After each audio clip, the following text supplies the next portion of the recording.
Well, hello and welcome to this week's episode of The Terri Cole Show. I am so excited that you are hanging out with me today. So, you know how I love to talk about love? Well, the topic that I'm going to be talking about in this episode actually came in as an email question from someone who is in a brand new relationship, and she's describing the way her brand new boyfriend, she called him, is interacting with her, that he's basically perfect and that they're soulmates and that she feels like they're soulmates, and he's talking about all these future things that they're going to be doing, and he swept her off her feet.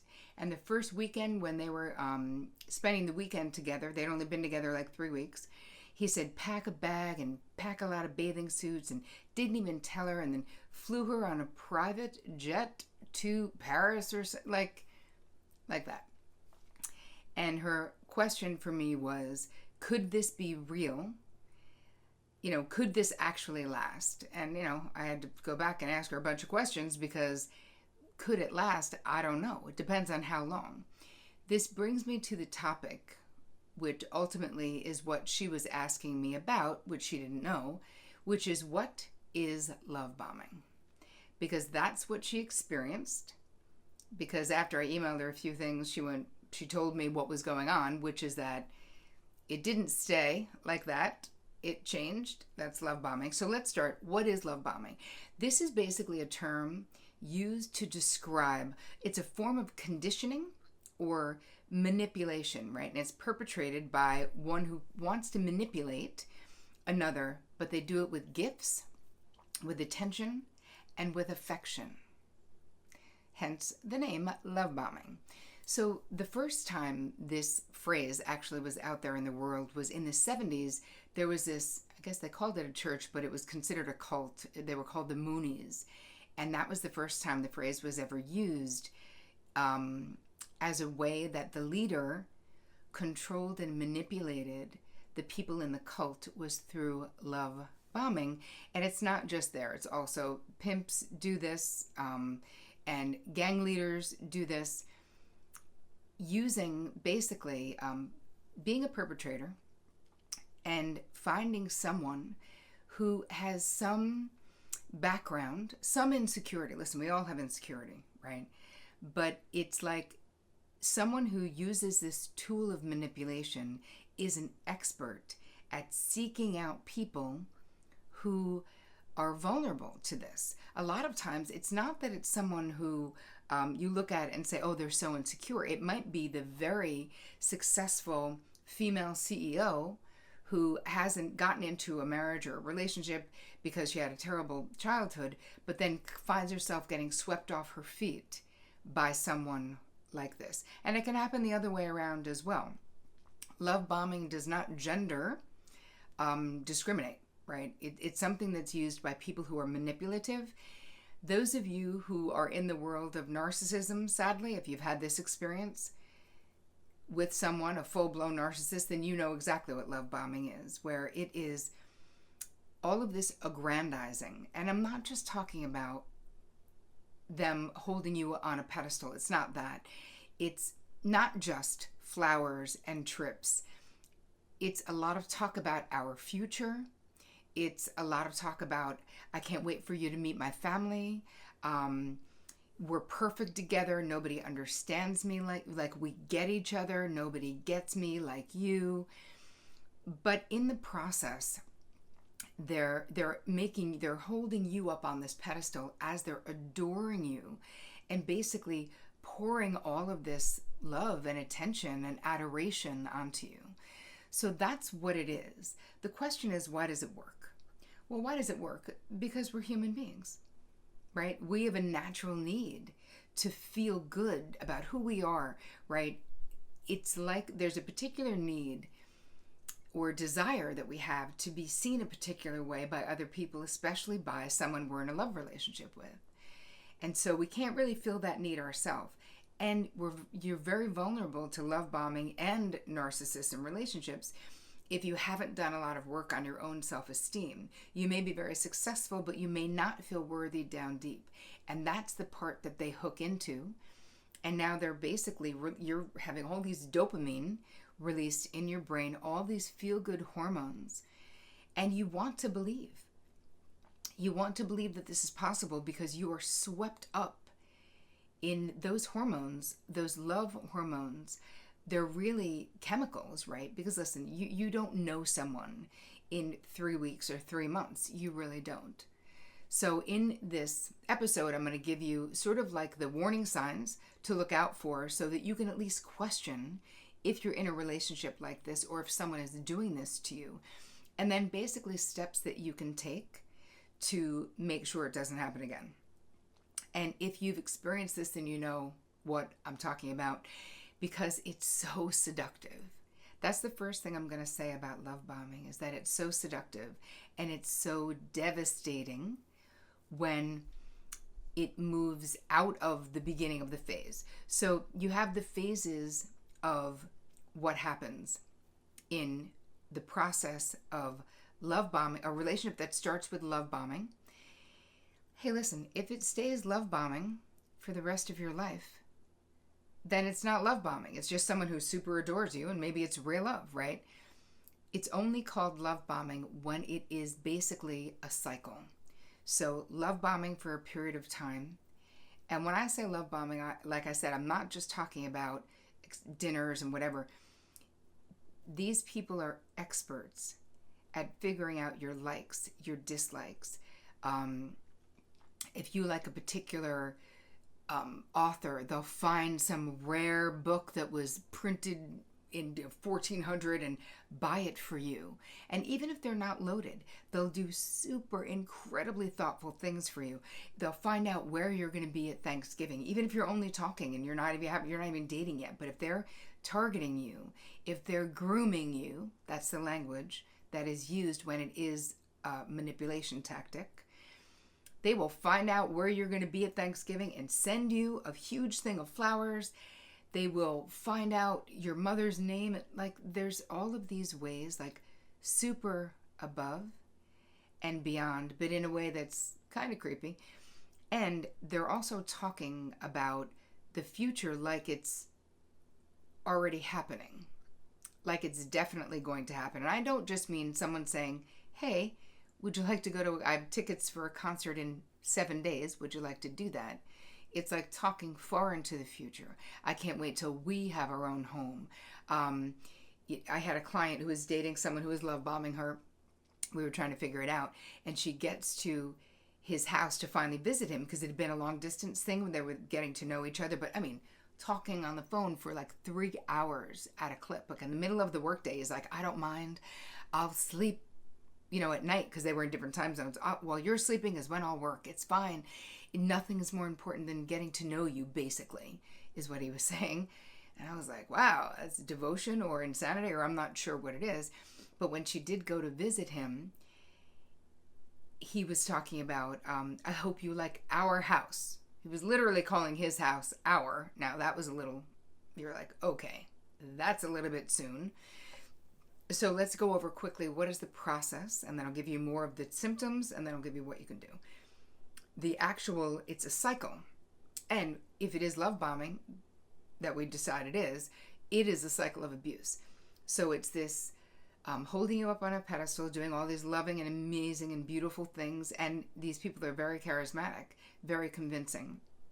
Then you move into the devaluation stage, where the moment you are not like on board with what it is that they want, if you try to pump the brakes, they're pissed, right? So there's a devaluation and devaluing of you, of who you are, of I can't believe that you want to go out with your friends. You're so ungrateful for everything I've done for you. But there's always a moment in these relationships and in this process of love bombing that any one of my clients could go back to and remember the moment that there was a pivot. And you'll never forget that because it goes from the love bombing to now you're moving into the next phase, which is very painful. And then the last phase is basically being discarded by this person. Now, it doesn't mean they're going to be gone because it's a cycle, but they threaten to break up with you, or they do break up with you. So that's always a potential threat. But they'll actually leave and walk out the door and say, it's done. You should take some time and think about what you ruined, what you threw away. And of course, the person who never saw this side of the love bomber is devastated. It can be so devastating because it's so painful. So why it works is because we're human beings. That's why. And because we all have our shit. We all have the things that happen in our childhood that set us up to be vulnerable for these things. Maybe you had a narcissistic parent. Maybe you didn't feel seen or heard or loved or whatever. I mean, listen, we all have our crap. As you know, I've got 400 and something videos out here that you can watch, or I don't know, 200, almost 200 podcast episodes. There's a lot of things that happen to us in life that create these particular vulnerabilities. So, moving into how do you spot it? Let's just start with how do you spot it. Listen, too much too soon. And I would always know this with a client, that the pace with a love bomber, the pace of the relationship is really accelerated. You know, like early declarations of love and commitment. Early, and I say too early, as well as all of these different ways of manipulating to cement your future together. Because this is basically the time when they're super sucking you into it. You know, my clients would come in and be like, it's so nice. He's going to a wedding in Italy in a year and a half, and he wanted to know if I wanted to be his date. And I was like, you've known him 3 weeks. What makes you think you're going to know him in a year and a half? I mean, maybe you will, but maybe you won't. But part of the grooming process is that they're creating this narrative and they're dictating the entire narrative. And you just start, because it makes you feel good, because they're lifting you up, you just start falling into the narrative. And if you have the disease to please, also, it's like their reality starts trumping your reality, right? You can't hold on to what you think. It's hard to even hear the warnings system that is going off in your body because you're so flooded with these feel-good hormones that it's really easy to fall into this trap. The second warning signal is that they're boundary bullies in a very manipulative, not super confronting, certainly not in the love bombing phase of this experience. They're not super confronting, but it doesn't matter what you say. Whatever boundary you might have, maybe you want to spend less time together, they'll still make the reservation for the dinner, even though you said you had something else to do. They'll act like they didn't hear you, though. So they're all making it be the way that they want it to be, and they'll just ignore. If you try to create a boundary, it will be ignored. And if you're not great at boundaries, it's hard to like reestablish that or to draw it again, right? So you end up just being like, all right, whatever, it's not a big deal. But they want all of you. They want all of your time and attention. They want everything that you have to give, all of your energy. They want basically going into them. So if you are saying you have plans doing something else, they're going to hear what they want to hear, not what it is that you're saying. And the most important, this is the most important tip of basically the entire episode, is that if you actually pushback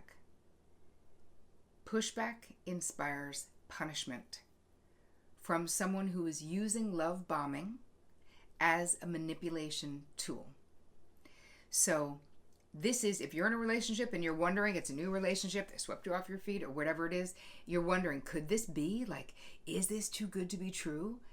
Could this be happening? So if you're wondering, real love bomber, all you need to do is assert yourself. All you need to do is say that you need to spend time with your friends, or that you make a simple request about something, or they make a plan and you say, I'd rather do this.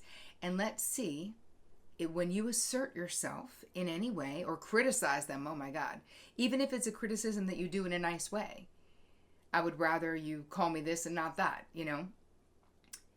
they will absolutely turn on you.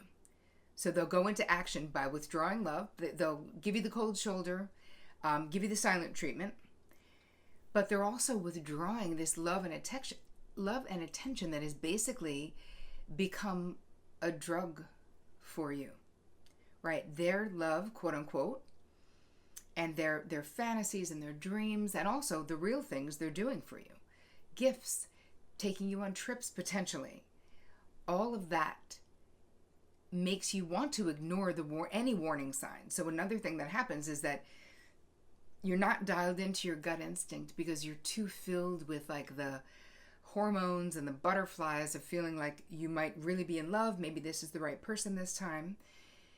So we also will have a tendency in this circumstance to ignore our gut instinct because we want it to be true. We just do. We want it to be true. But you know, if you've been through this process, the pain of falling from grace, of being devalued by someone who is a love bomber is so incredibly painful. But this is how they control you, because now you're addicted to their positive attention. They have figured out, just like a cult leader would figure out, how to control you.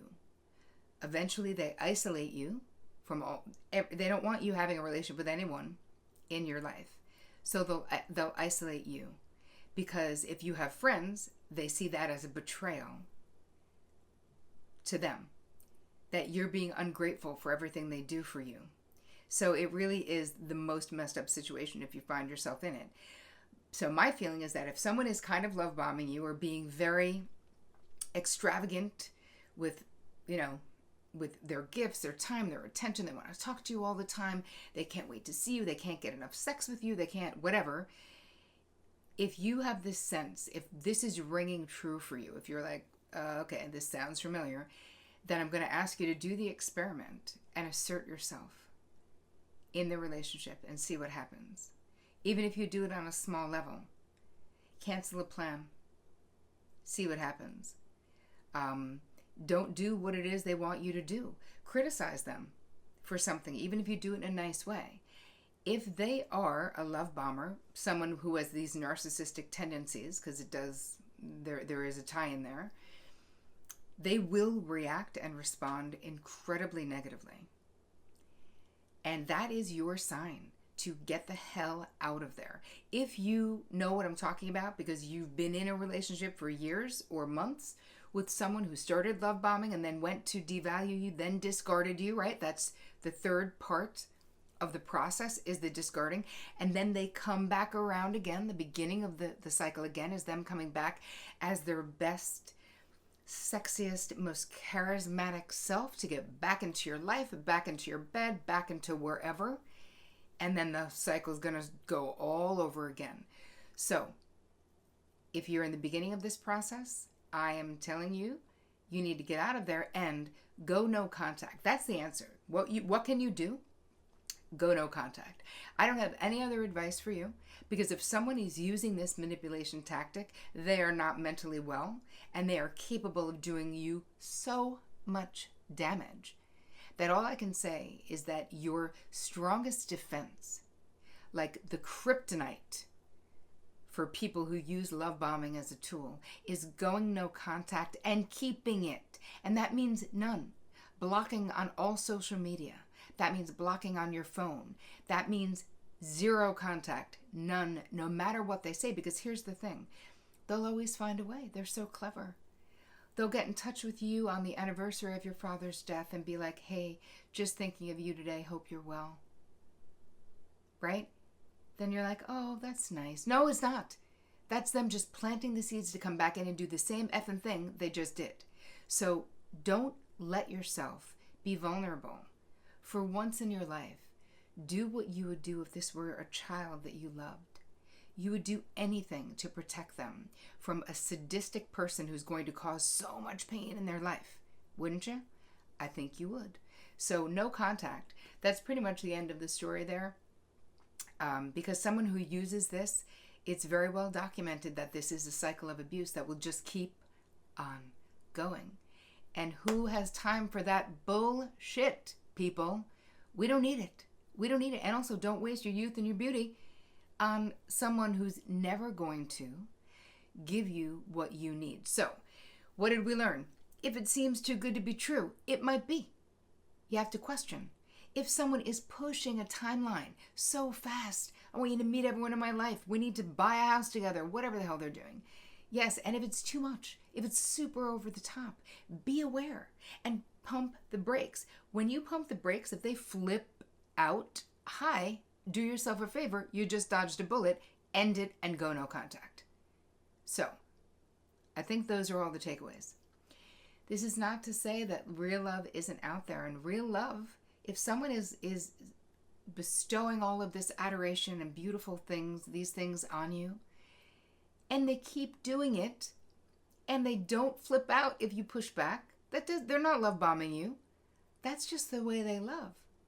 So I don't want you to think anyone who is really nice and loving and does amazing things for you. But this is over the top things. This is grooming. This is manipulation. This is them finding out everything about you and literally finding a way to like hook you. Oh my God, I know this is going long, but I have to tell you a quick story. I met somebody years ago when I was still in entertainment, and we were, I don't know, my friend rented a house in Malibu, so I was out there with her. Anyway, I met this woman, and she was married to this super high-powered, he was like a very famous neurosurgeon or something, and he was there. I thought he was kind of weird, but fine. I didn't talk to him very much.